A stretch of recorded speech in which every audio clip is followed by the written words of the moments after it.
Susie, and I'm with Virginia Stanton in her home. This is an interview for Carmel Heritage, and today is May 11th, 1985. Virginia, I've been looking forward to talking to you today because you have so many stories, and I'd like to ask you when you first came to the peninsula, because that's a long time ago. It certainly is. I was in college at the University of California, and first off, my father was interested in golf and asked me down for a weekend at the old Hotel Del Monte. Then a year after that, I came down on a house party, and we stayed in a lovely big house, brown shingled house, where now the Hofs's house Well, is. you've seen a lot of changes, obviously. When did you first move here? We moved here in around 1920, 24. Mm-hmm. And we lived at the Highlands then because that was beautiful country. And then we moved into Carmel for a couple of years and really got the feel of that wonderful village. We never locked a door. We knew everybody. We'd go to the movies at night. We knew everybody. It was like a party the whole time. Just Were there friendly wooden parties. sidewalks still at that time? No, in Carmel, when we first came to, when I first came in 1921, there were wooden sidewalks and dirt street. Ocean Avenue was dirt, and then our police force was Gus Englund on his horse. And we all loved Gus, and we all loved the horse. And that horse, I think, was probably the most spoiled animal ever because we'd all feed him. You know, he was just one wonderful round of friendliness. Mm-hmm. What made you move to this peninsula? Because after I discovered it, I thought it was the most beautiful spot I'd ever seen. Do you still think it is? Oh, it's glorious. People-wise, climate-wise, and scenery-wise, it's the best. The tops in the world. I've seen quite a bit of the world. You have done more to change this peninsula probably than anybody else that I know. Because when you first came, we didn't have a Red Cross, we didn't have, the mission was unrestored, the school district was still all in Monterey. Yeah. What are some of the stories about how you made those things happen? Tell us about the mission. Well, the mission, Charlie Van Riper, who lived on the Carmel Point, and his house is still there, and it's, I think, still known as the Van Riper House, and I hope we always keep that. He decided that we should have a Carmel school system, and he was so right. Well, here's the poor mission down there with no roof, no nothing. It was just a great big hole, as you saw through the door, which wasn't even there. And so a group of us, Byington Ford, Charlie Van Riper, and a few of us decided that we'd put on a show. And we did. Oh my. We had one skit, which was our husbands, who were great big men, everybody there, and the girls who were sort of tiny. We were dressed in a black silk hat and a black tie, and the men were dressed in great big women outfits, and their hairy chests showing, and their great big bazooms, and their great hats. And that brought down the house, I can tell you. Oh, tell me, pretty maiden. And did you make money? And we made money, and that was the first donation toward the mission to raise the roof. And it was great fun, and those we kept going on those money-raising projects until the roof was able to be completed. So enjoy the mission and look up there and say, oh, thank you for all of those crazy characters that helped raise it. How did you make the transition from Pebble Beach to the Carmel Valley? Well, because I was so darn tired. Walking through when the doorbell would ring, walking through the dining room and the living room and finding a naval officer saying, this house is so big, have you got any place for us? And so we fixed up the gardener's cottage and they moved in. Now, this is still during the Second World War? Yes. Okay.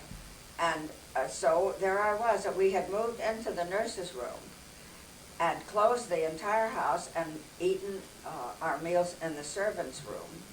I guess we shouldn't call them the staff, pardon me, it's the staff room. And the kitchen, that was my full, the bedroom for the children, our adjoining. So we went from a 20-room house to a 4-room house. And that's why I thought possessions have possessed me. I want one room. So I told Bob, said, we were given this property for my birthday up the valley. And the reason that I was given it is that the children were getting so many colds because, should I mention that we have a little fog in Pebble Beach? Well, of course. So the doctor said, you've got to get the children into some warm climate. Well, Bob had 55 architects working for him. I couldn't leave my darling because I was doing all of his color schemes and so forth and working with him. And so the children, we just came up here, just 5 miles up the valley. And so I said, one room. Bob said I was his worst client. I wanted to sleep in one room, I wanted to live in one room, I wanted to dine in one room, and I wanted to have the door open so that I could bring in all the groceries into the one room. And that was the whole issue of 49. How Elizabeth Gordon, the editor, said, Virginia, how about you writing some food articles? I wanted to talk about some of the parties that you've given, you know, with some of these people like Bing here and Alice Faye and Bob Hope, all here at the same time, and you know, nobody could get on. We'd say, well, Bing, if you want to get on, you've got to work at it here. Ray Bolger. We just had wonderful fun parties during the Crosby and doing that. And another thing I think was exciting was the generals at Fort Ord, because I did have the reputation of having them here, would call me and say, Virginia, the next time the show comes, is it possible that we can get them to Fort Ord to entertain? I said, sure. You know, I'd say yes to everything. But I managed to make it happen. Yeah. Bing did give his show in Fort Ord. Bob did give his show at Fort Ord. So, you know, all those things are rewarding to me. Well, so World War II and Virginia Stanton began to tie this peninsula together in a way, really, That's didn't it? really right, yeah. Mhm. And until you really, I should have kept a diary and all of this. But Well, how but I did you get in, so to speak, with the Hollywood crowd in those days? Well, I guess it was through Cypress Point Club that the Hopes first came up. And their children were my children's age, and so I take care of the kids while the rest of them were golfing. I never had time for golf. And it was just a friendship just grew. Mm-hmm. Now with Bing, he was friendly with everybody. Mm-hmm. You know, he was a darling guy, and Dixie was a dear, dear lady. And because I did entertain, you know, my gosh, at the Crosby, we had a sort of a format, which was interesting. I always had Friday night. The Works, Frank and Zizi, had Saturday night, and Sunday night was the clam bake. Well, we'd even discuss our menus so that somebody wouldn't have steak every night that they were here. You know, we tried to make even the visitors comfortable and happy. And that's just how it started. Now let's get back to you and your dear husband as a team. And how did that work? You did his colors for him Yes, in the houses? yes. Yeah. And that's how we first met at college. We were both freshmen. He'd been in the war, so that he was slightly older than I was. And he said at one of these big organizations, he says, does anybody here know how to mix color? I said, well, I do. And he said, all right, we want to decorate this big barn, which was at the University of California. I don't know. Now, what year is this? The gymnasium. This is 1921. Okay. Because we were married in 22. And he said, I said, well, all right, well, we'll do this, we'll do that, and we'll do the other. And he said, fine. So we met mixing paint. And that we were married 6 weeks later. Ah. It was absolutely, he bowled me over, and I guess I bowled him over. I guess so.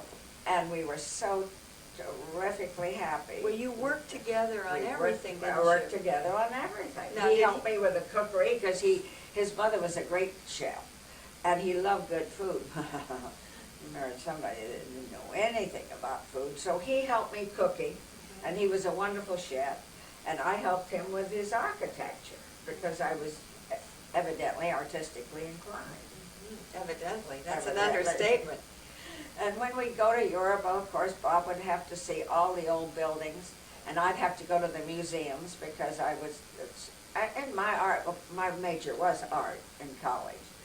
And finally I got to him when we got the baths at Caracalla, and Bob said, you realize this is the first panel heating in the world? And I looked out at these rocks and the weeds. I said, first panel heating, isn't that wonderful? I finally said, darling, I'm not going to see any more moth-eaten ruins. I'm through. He says, all right, I'm not going to another art gallery. I said, all right. So then we went out and had fun. So a truce, you made a truce. Yes, we had a truce. But we were so compatible, you know, Yeah. that we entered into each other's world all the time. And enhanced each other. That's right. Yeah. Well, we could do a whole show on a happy marriage. On a couldn't we? happy marriage, I Yes, should say. and that would be very inspiring. And we did celebrate our 60th anniversary. You did. Virginia, So wonderful. you are so energetic about Carmel heritage. Why? Well, I just feel that we've got to save, as I say, that lovely big house I first was the big house party is gone. And I think that when you have an experience like that you really want to get in and save what you can. I just love that Mission Ranch. It's falling apart, true, but it has a great deal of charisma and glamour to me, because some of our friends here, their grandmothers were born there in that little house. Yeah. And that's a heritage that we must keep. And I just hope that we can manage to raise enough money with partnerships along the line to enhance that. So this is now your major project, wouldn't you say? Carmel Heritage? Darling, don't let's say major. Let's say one of my on the first burner. But at least now, you see, we're starting fresh with this. Yes. Some of the other things you're doing are already well on their way. And one or two that aren't quite well on their way. Okay. Yes. But you have a track record. You have seen the roof on the Mission Ranch raised. You know it can be done. You see the results. And so you just move Keep right going in on. and know that things can be done. Are you an optimist? Certainly am. And everyone remarks and says that my energy, my ability to wake up in the morning and be go, go, go is amazing. Mm-hmm. Well, I just guess I am lucky. I didn't realize that I had so much vitality. Now, on camera, Virginia, I'm going to ask you how old you are. How old am I? I don't even know how old I am. First off, I was born in Kirksville, Missouri, and they didn't keep any records there. I don't think they could even write in that mud-smothered town. And they wrote in the family Bible, and I think I got here in such a whirl that they wrote down, they got the wrong date. All right, well, what's the But wrong the date? Bible says that I was born in August the 10th, 1903, and I don't believe it. I think it should be 1913 or 1923, somewhere along there. I'll keep the 3, but All not right. the 0. Okay, Virginia, so now, one more thing. If you were now going to look back over all the years and all the things you've done on this peninsula, what would you say was your most important contribution? As a person, as a person. personality. Gracious, I don't know. What have you done to help the most, do you think? I just have helped everybody, every organization that has asked me to help. I've had so many committees, and they'll call that morning and say, oh, Virginia, I guess you can't do it. And I said, don't worry, not to worry, we'll manage. And so you just get in and work. But you learn who are those people that are conscientious, and you form wonderful committees. And they are wonderful working people here. We're all gung-ho on service and giving our services to the area because we love it so. Monterey is wonderful. Carmel is wonderful. We're all wonderful. There's nothing really free, is there? We have to No. work to preserve what we've got. We have to work. Yeah. Okay. Absolutely. And work hard. And keep working. And keep working. Here we are now with Meals on Wheels and a lot of other little organizations that are working hard. Now we're wanting to start a new junior theater thing here. And, there are all these projects. We're an innovative peninsula, which is great. We're alive and alert. What do you think draws people here? The way it drew you years ago. The beauty drew me. Mm-hmm. And I think perhaps for the play people, it's golf and tennis, horseback riding, fishing, Yeah. So You can find any kind of a life you want here. All you have to do is to just have a smile on your face. You don't have to have money. You just have to be darn nice and pleasant. And you can get to know everybody. Virginia, thank you so much. Oh. I always Wonderful. love interviewing you, and I hope that another time we'll be able to show the house and garden. Oh, I should say, certainly. Always welcome. All right. Thank you very much to Virginia Stanton, a special lady.